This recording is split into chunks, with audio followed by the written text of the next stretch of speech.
Session 22 of Fundamentals of Financial Management of 4th semester BBA of Mangalore University.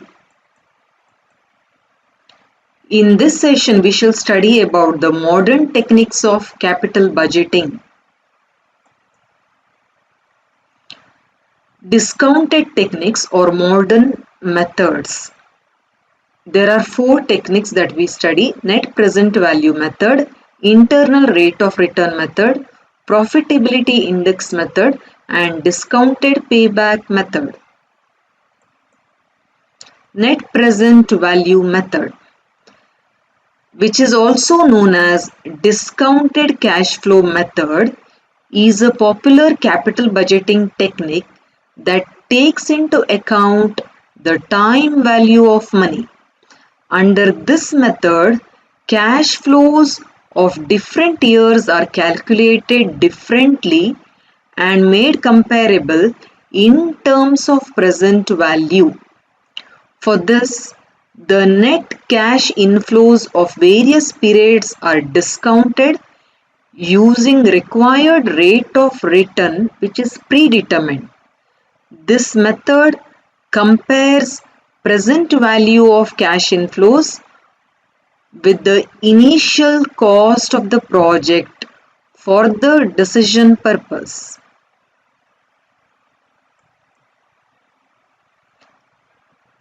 Net present value is the difference between present value of cash inflows of a project and initial cost of the project.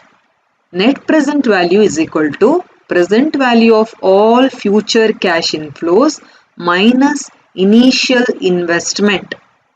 It uses net present value of the investment project as the base to accept or reject a proposed investment in projects like purchase of new equipment, purchase of inventory, expansion or addition of existing plant assets, and installation of new plants, etc. This is the formula to compute the present value, where A1, A2, A3, AN is equal to future net cash flows at different periods. This is period 1, 2, 3 till the nth period. 1, 2, 3, n is the number of years. R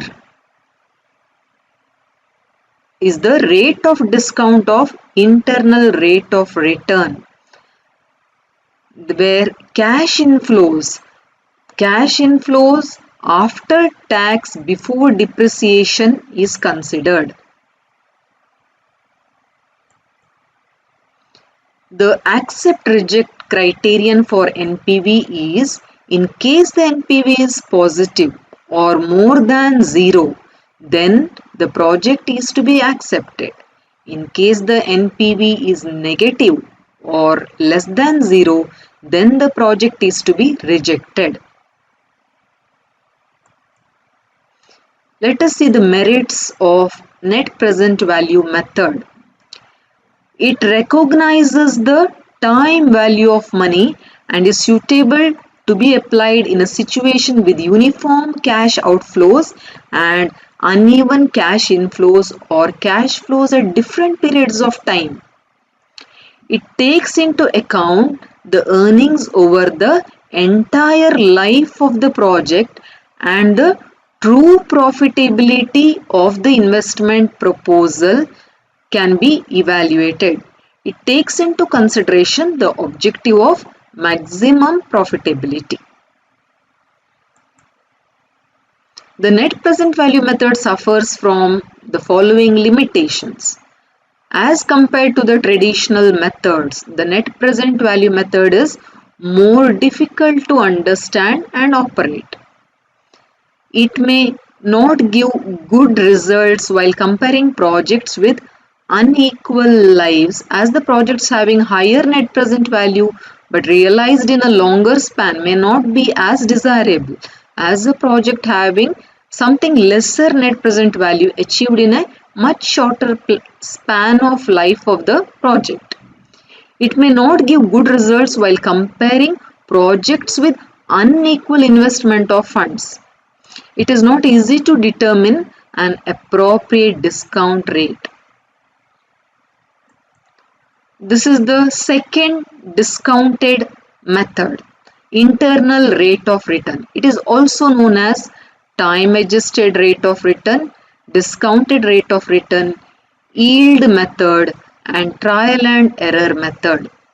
Under the internal rate of return method, the cash flows of project are discounted at a suitable rate by hit and trial method, which equates the net present value so calculated to the amount of investment. Under this method, since the discount rate is determined internally, this method is called as the internal rate of return. The accept reject criterion is the project is accepted if the internal rate of return is higher than or equal to the cutoff rate. The project is rejected if the internal rate of return is lesser than the cutoff rate. Now let us see the merits of internal rate of return. Like the net present value method, internal rate of return method also takes into account the time value of money and can be usually applied in situations with even as well as uneven cash flow at different periods of time. It considers the profitability of the project for its entire economic life and hence enables evaluation of true profitability. The determination of cost of capital is not a prerequisite for the use of this method. Hence, it is better than net present value method where the cost of capital cannot be determined easily. It provides for uniform ranking of various proposals due to the percentage rate of return. This method is also compatibly with the objective of maximum profitability and is considered to be a more reliable technique of capital budgeting. There are some disadvantages in spite of the merits. It is difficult to understand and is the most difficult method of evaluation of investment proposals. This method is based upon the assumption that the earnings reinvested at the internal rate of return for the remaining life of the project, which is not a justified assumption, particularly when the average rate of return earned by the firm is not close to the internal rate of return. Now let us see the third method of discounted techniques, the profitability index method.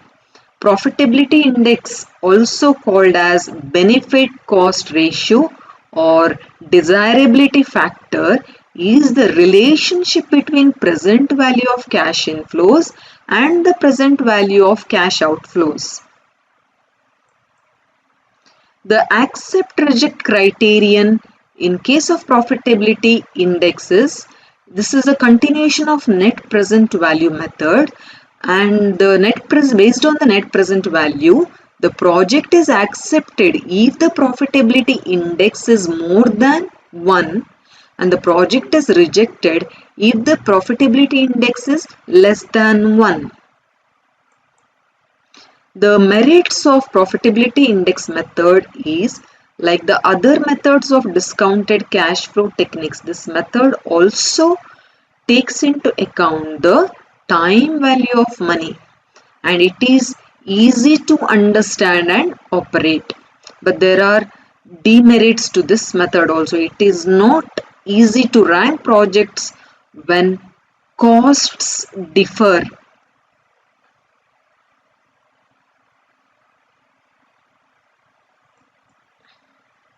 Now finally we shall see the fourth method, discounted payback method.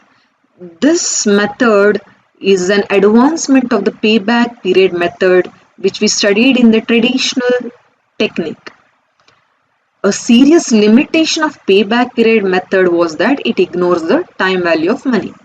Hence, this is an improvement over the payback period method which employs the discounted payback period. Under this method, the present values of all cash outflows and inflows are computed at an appropriate discount rate. The present values of all inflows are cumulated in the order of time. The time period at which the cumulated present value of cash inflows equals the present value of cash outflows is known as discounted payback period. The project which gives a shorter discounted payback period is accepted.